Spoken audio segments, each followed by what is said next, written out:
8 minutes. Right now, breaking into the WVLT newsroom, a historic church in Memphis, a total loss this morning following an overnight fire. The Memphis Fire Department says it broke out at Claiborne Temple at around 1:30. Crews saying the blaze under control. However, the building, a total loss this morning. The church was a haven of hope during the civil rights movement.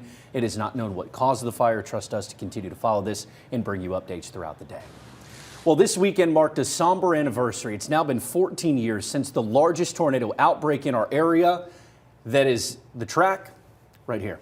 Yeah, the National Weather Service says at least 55 tornadoes broke out across our region over a 24-hour period. The deadliest in our area was an EF4 that impacted Hamilton, Bradley, Polk, and McMinn counties.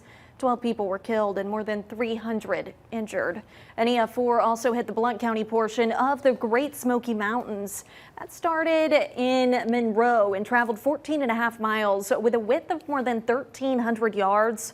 The National Weather Service says it destroyed miles of forest from the Cherokee National Forest to the Smokies. Winds got up to 170 miles per hour.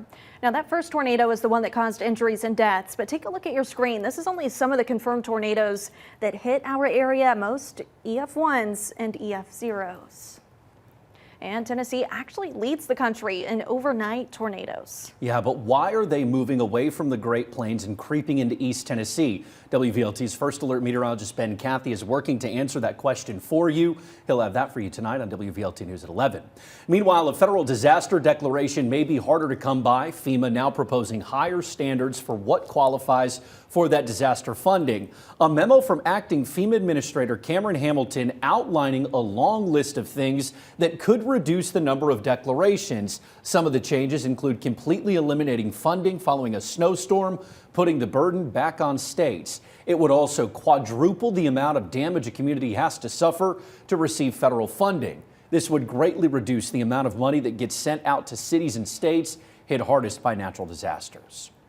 Well, the Cocke County Sheriff's Office this morning warning about a scam on social media. They say a post circulating about a missing officer. The post claims officer Katie Cunningham was reported missing and that her car was found and her daughter in it. The Sheriff's Office says this post is fake. They say if it were to happen, they would post it from their official pages. Also this morning, Rockwood police are asking for your help figuring out who this man is on your screen right now. They say they're looking for him due to an incident last Monday. If you know who he is, call the Rockwood Police Department.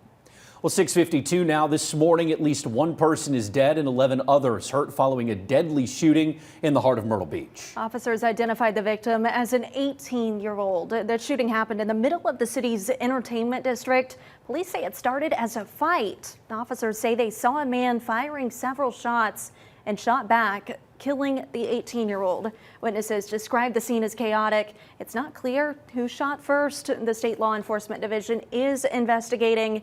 Leaders say they are looking at safety improvements in the area, such as more cameras and additional police officers.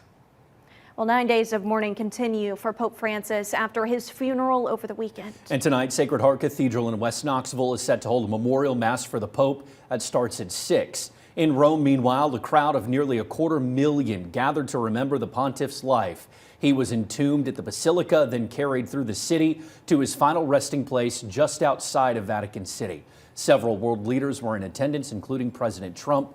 Preparations now underway for the conclave that'll choose the next pope and the direction of the Catholic Church. That conclave likely to begin next week.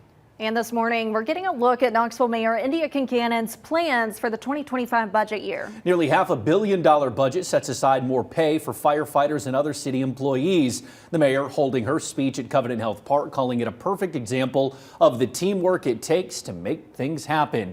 Nearly a quarter of the $477.3 million budget will go to the Knoxville Fire and Police Departments. Another significant portion of that budget for affordable housing. Mayor Kincannon says it keeps property taxes at their current rates, which is the lowest since the 70s. If you want to see the entire budget, we got that for you inside your WVLT News app. 6:54 this morning. Let's take a look at the roads right now. I-75 at Merchant Drive. You can see north and southbound lanes look really good right now. Overall, I'm not tracking any issues on the roads. And 640 west of downtown, east and westbound lanes still moving there. So right now, morning commute hotspots overall not tracking any issues. I-40 and I-640 right now. East and west is still flowing. So here's a look at the Knoxville area traffic. Not seeing too many people out there. Looks like a couple people on Kingston Pike right now, but traffic still up to speed.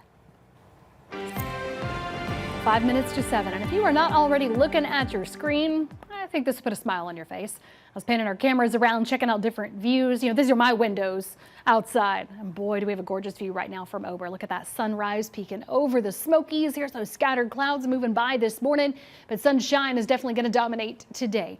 Right now, temperatures ebb and flow, low to mid 50s for most of our area this morning as these clouds pass by, acting like a patchy blanket on really what'll be a gorgeous day. Just right around normal to be at 52 in parts of the valley at the moment. Right on track. First alert forecast. Average low now, but quickly climbing. 59 at 9, 69 at 11, jumps big time. 76 at 1. Notice then we spend most of your afternoon and evening in the low 80s. Topping out around 82 degrees, a beautiful, mostly sunny day, a light southwesterly wind. Now, I wanted to point out tonight where we have the little stray specks of rain northeast. Those fade away. It's mostly clear tonight. Some stray fog, but notice we start to build even the heat on the edges of our area. Low 60s will be your morning along the plateau, Southern Valley, mid to upper 50s, valley to northeast Tennessee. That flow out of the southwest, very important. Catching a little bit of that wind today. More winds at times the next few days. Building humidity comes up from the southwest too.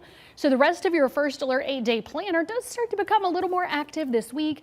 Honestly, more summer-like. Call up your friends who've already opened their pools. We've got a couple of steamy afternoons before we start building some storm chances. So we're going to track those out for you coming up on the CW at 7. All right, Heather, thank you. And thanks for joining us this morning on WVLT. We're headed over to the CW Knoxville.